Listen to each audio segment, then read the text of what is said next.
Chapter 1: The Compound Effect in Action. You know the expression slow and steady race? Ever heard of the story of the tortoise and the hare? Ladies and gentlemen, I'm the tortoise. Give me enough time and I will beat virtually anybody, anytime, in any competition. Why? Not because I'm the best or the smartest or the fastest. I'll win because of the positive habits I've developed and because of the consistency I use in applying those habits. I'm the world's biggest believer in consistency. I'm living proof that it's the ultimate key to success. Yet it's one of the biggest pitfalls for people struggling to achieve. Most people don't know how to sustain it. I do. I have my father to thank for that. In essence, he was my first coach for igniting the power of the compound effect. My parents divorced when I was 18 months old, and my dad raised me as a single father. He wasn't exactly the sort nurturing type. He was a former university football coach me he hardwired me for achievement. Thanks to Dad, wake up calls were at 6 o'clock every morning, not by a loving tap on the shoulder or even the sound of a radio alarm. No, I was awakened each morning by the repetitious, pile driving sound of iron pounding on the concrete floor of our garage, situated next to my bedroom. It was like waking up 12 feet from a construction zone. He painted a huge "No pain, no gain" sign on the wall of the garage, which he stared at while he did countless old school strongman deadlifts, power cleans, lunges, and squats.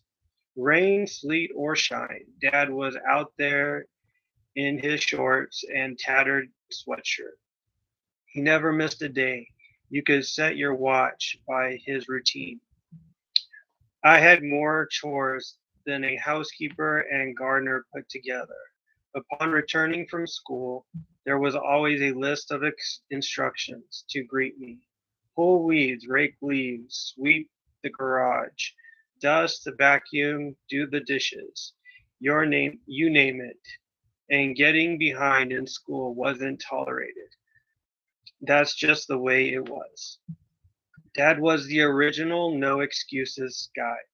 We weren't ever allowed to stay home from school sick unless we were actually puking, bleeding, or showing bone. The term showing bone came from his coaching days. His players knew they weren't allowed to come out of the game unless they were seriously injured.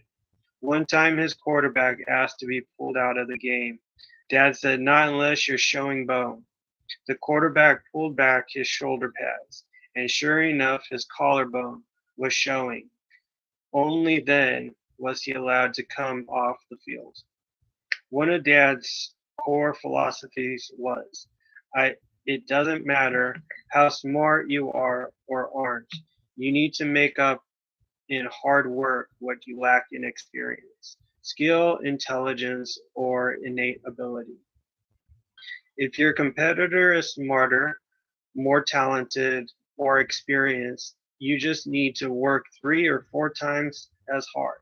You can still beat them. No matter what the challenge, he taught me to make up in hard work for whatever I might be disadvantaged.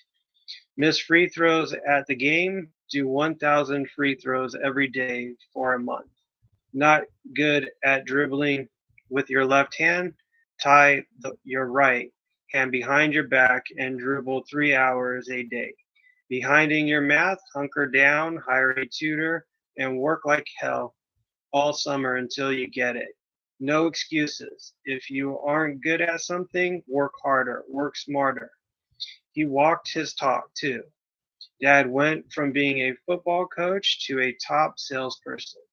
From there, he became the boss and ultimately went on to own his own company. but I wasn't given loads of instruction. From the beginning, Dad let us figure it out. He was all about taking personal responsibility. He didn't hammer on us every night about homework. He just had to we just had to show up with the results. And when you did, you were celebrated. If we got good grades, Dad took us to Pring's, an ice cream parlor where you could get these king banana splits, 6 scoops of ice cream, and all the fixings.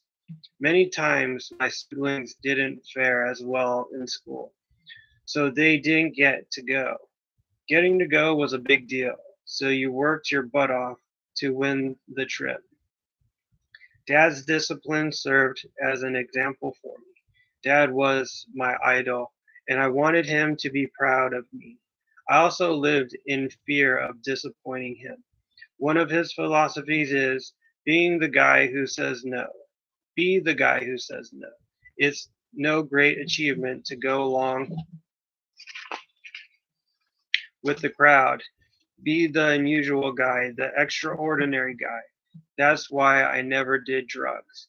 He never harped on me about it, but I didn't want to be that guy who just went along because everyone else was doing it. And I didn't want to let Dad down.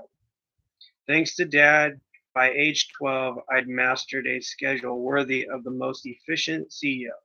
Sometimes I griped and moaned. I was a kid, but even then, I secretly liked knowing that I had an edge over my classmates. Had Dad gave me a serious head start on the discipline and mentality it takes to be dedicated and responsible, to achieve whatever I set out to achieve. It's no accident that the tagline of Success Magazine is "What Achievers Read." Today, Dad and I joke about what an addictive overachiever he trained me to be. At 18, I was making a 6 figure income in my own business. By age 20, I owned my own home in an upscale neighborhood. By age 24, my income grew to more than a million a year. And by age 27, I was officially a self made millionaire with a business that brought in more than 50 million in revenue. That just about brings us to the present day because I am not yet 40, but I have enough money to assist and assets to last my family the rest of my life. There are lots of ways to screw up a kid, Dad says. At least my way was a pretty good one. You seem to have done pretty well.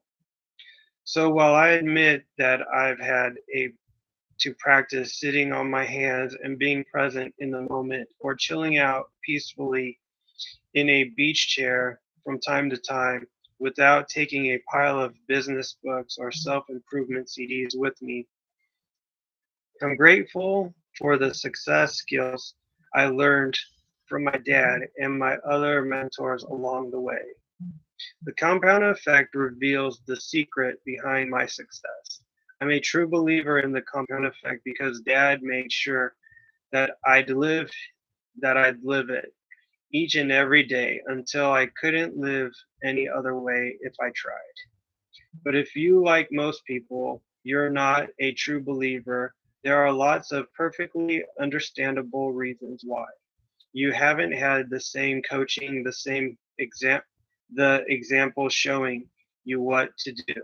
You haven't experienced the payoff of the compound effect. As a society, we have been deceived. We've been hypnotized by commercial marketing, which convinces you of problems you don't have and sells you on the idea of insta fixes to cure them. We've been socialized to believe in the fairy tale endings found in movies and novels. We've lost sight of the good, old fashioned value of hard and consistent work. Let's examine these hurdles one by one. You haven't experienced the payoff of the compound effect. The compound effect is the principle of reaping huge rewards from a series of small, smart choices. What's most interesting about the process to me is that even though the results are massive, the steps in the movement don't feel significant.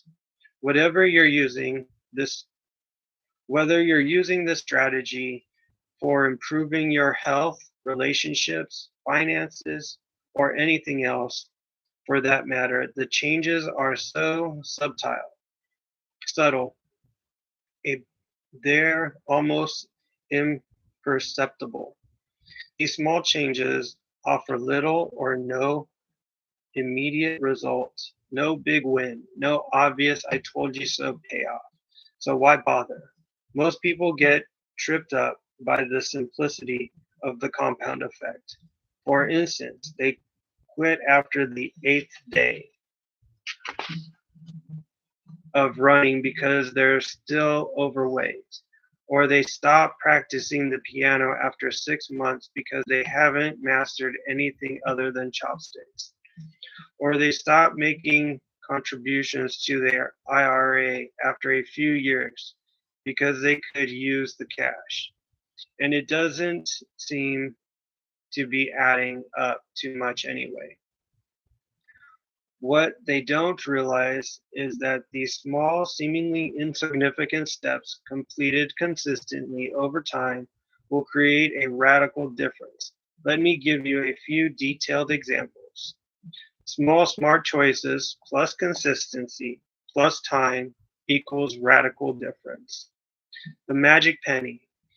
If you were given a choice between taking 3 million in cash this very instant and a single penny that doubles in value every day for 31 days, which would you choose? If you've heard this before, you know the penny gambit is the choice you should make. You know it's because the course that will lead to greater wealth. Yet, why is it so hard to believe choosing the penny will result in more money in the end? Because it takes so much longer to see the payoff. Let's take a closer look. Let's say you take the cold hard cash and your friend goes the penny route. One On day 5, your friend has 16 cents. You, however, have 3 million. On day 10, it's $5.12 versus your big bucks. How do you think your friend is feeling about her decision? You're spending your millions, enjoying the heck out of it, and loving your choice.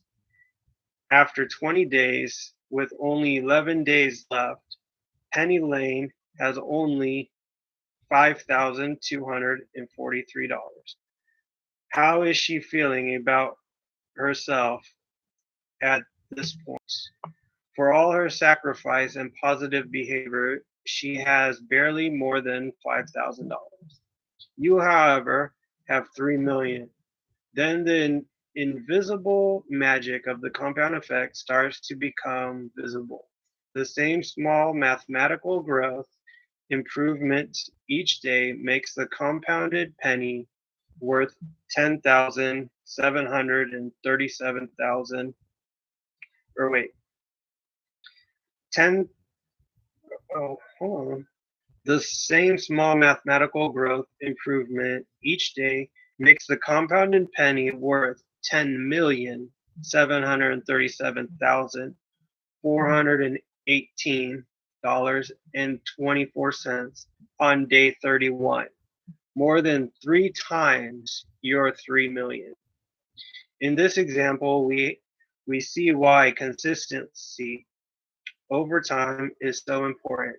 On day 29, you've got your 3 million. Penny Lane has around 2.7 million. It isn't until day 30 of this 31-day race that she pulls ahead with 5.3 million. And it isn't until the very last day of this month-long ultra marathon that your friend blows you out of the water. She ends up with $10,737,418.24 to your $3 million. Very few things are as impressive as the magic of compounding pennies. Amazingly, this force is equally powerful in every area of your life. Here's another example. 3 friends. Let's take 3 buddies who all grew up together. They lived in the same neighborhood with very small sensibilities, similar sensibilities. Each makes around 50,000 a year. They're all married and have average health and body weight, plus a little bit of that dreaded marriage flap. Friend number 1, let's call him Larry, plods along doing as he's always done. He's happy, or so he thinks, but complains occasionally that nothing ever changes. Friend number 2, Scott, starts some small, seemingly inconsequential positive changes. He begins reading 10 pages of a good book per day and listening to 30 minutes of something instructional or inspirational on his commute to work. Scott wants to see changes in his life, but doesn't want to make a fuss about it. He recently read an interview with Dr. Hemant Oz in Success magazine and chose one idea from the article to implement in his life. He's going to cut 125 calories from his diet every day. No big deal. We're talking maybe a cup of cereal less. Trading that can of soda for a bottle of seltzer. Switching from mayo to mustard on his sandwich. Doable. He's also started walking a couple thousand extra steps per day, less than a mile, on no grand acts of bravery or effort. Stuff anyone could do.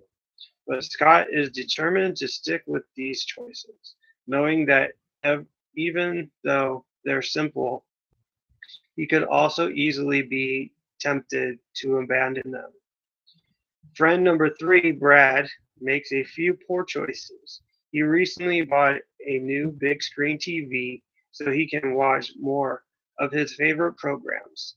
He's been trying out the recipes he's seen on the Food Channel. The cheesy casseroles and desserts are his favorites.